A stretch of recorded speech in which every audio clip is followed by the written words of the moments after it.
Today, if you were to walk through the halls of a laboratory or the doors of a doctor's office, you would probably find some women in action. However, if you were to walk into any laboratory before the turn of the 20th century, you would find yourself amongst only males. This turn of events would not have occurred without the help of Marie Curie and her recognition for the discovery of radium.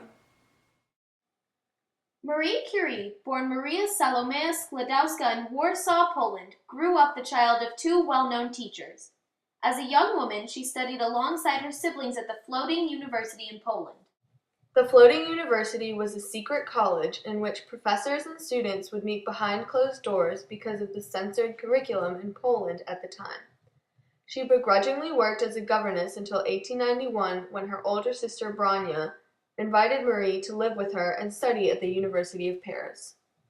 Marie was forced to live on 3 francs a day and walk to her classes no matter the weather.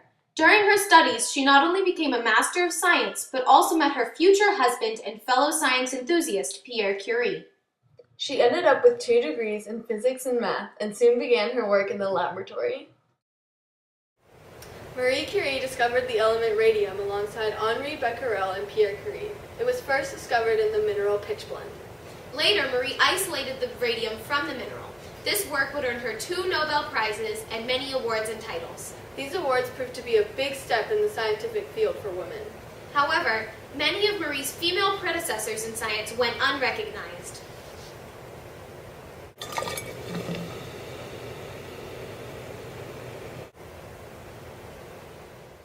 Sophia Brahe was the younger sister of famous 16th and 17th century astronomer Tycho Brahe. She assisted Tycho in his astronomical studies by recording observations. After that, Sophia made her own career in science. She continued to observe the sky on her own and made her own observations and theories. Today, her journals are sometimes used to show strong methodology. However, during her life, Sophia was not recognized as widely as her brother, even though they achieved the same amount. At age 16, Elizabeth Katarina Koopman-Hevelius married prominent astronomer Johann Hevelius, with whom she assisted in his astronomical endeavors. Together they made many observations, most notably so their directory of 1,564 stars in their positions. Johann died in 1687, but Elizabeth kept up her work in astronomy. In 1690, she published their catalogue of the stars, Prodromus Astronomiae. However, Johann was only given credit for the work, even though Elizabeth played a large contributing role in its creation. Laura Bassi was an Italian scholar who was the second woman accepted into the University of Bologna and the first female professor of science in all of Europe. She taught Newtonian physics for 28 years, but despite her immense accomplishments, she was never recognized during her lifetime and barely recognized posthumously. Another remarkable woman in science is Marie-Sophie Germain, or simply Sophie Germain. Sophie was the first woman not married to a member to attend the Academy of Sciences meetings in France. She grew up in the turmoil of the French Revolution of the 18th century, but still managed to educate herself enough to surpass famous mathematicians such as Joseph Louis Lagrange. After many years working with the mathematician Carl Friedrich Gauss, Germain was awarded the Institute of France's Gold Medal Prix Extraordinaire of 1816. However, due to the fact that she was not able to attend the award ceremony because the presence of a woman would be extremely scandalous, the award is not considered legitimate. Mary Somerville, born in 1780 in Scotland, is known for translating Pierre Laplace's work Mécanique Céleste into terms that were simple and easy to understand. This earned her the status as an honorary member of the Royal Astronomical Society. She also wrote the first English text on geography in 1848.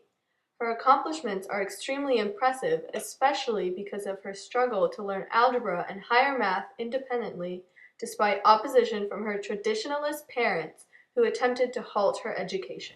It wasn't until Marie Curie's 2 Nobel Prizes that women began to gain reputation in their fields of science. Today, it seems as though awarding Marie Curie with the Nobel Prize would have been an obvious choice, but back then, due to her status as a woman, there was some more struggle. Originally, the Royal Swedish Academy of Sciences was only willing to award the Physics Nobel Prize to Pierre Curie and Henri Becquerel.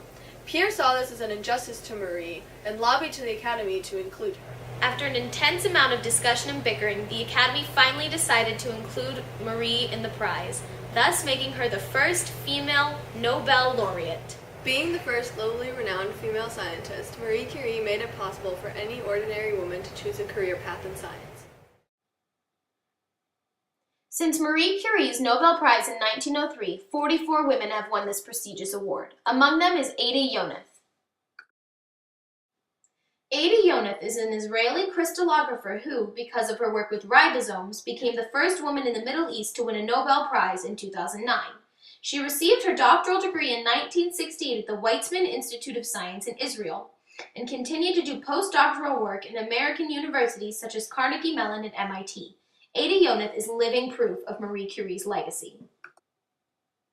To really understand what it is like for women in modern science, we interviewed two women who chose a scientific career path due to their genuine interest in the subject. Dr. Rebecca Damron, a current radiologist at Augusta Medical Center in Virginia, told us about what working in her field is like.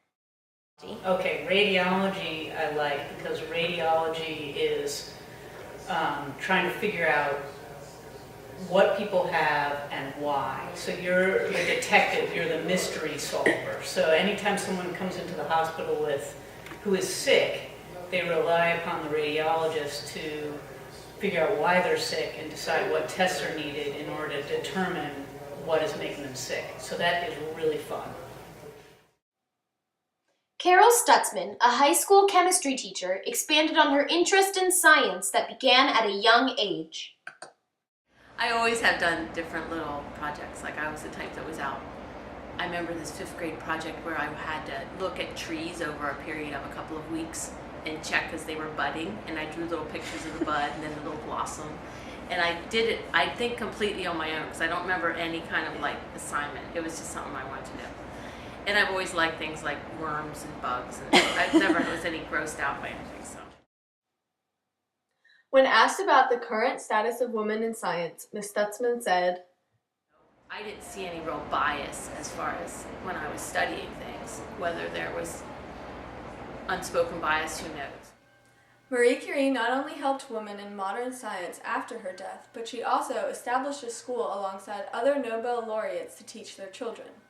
This school would be the beginning of her daughter, Irene's education, who would then become a Doctor of Science in 1925 and a Nobel Prize laureate. Marie Curie truly blinded the world from gender roles with her scientific awards and achievements.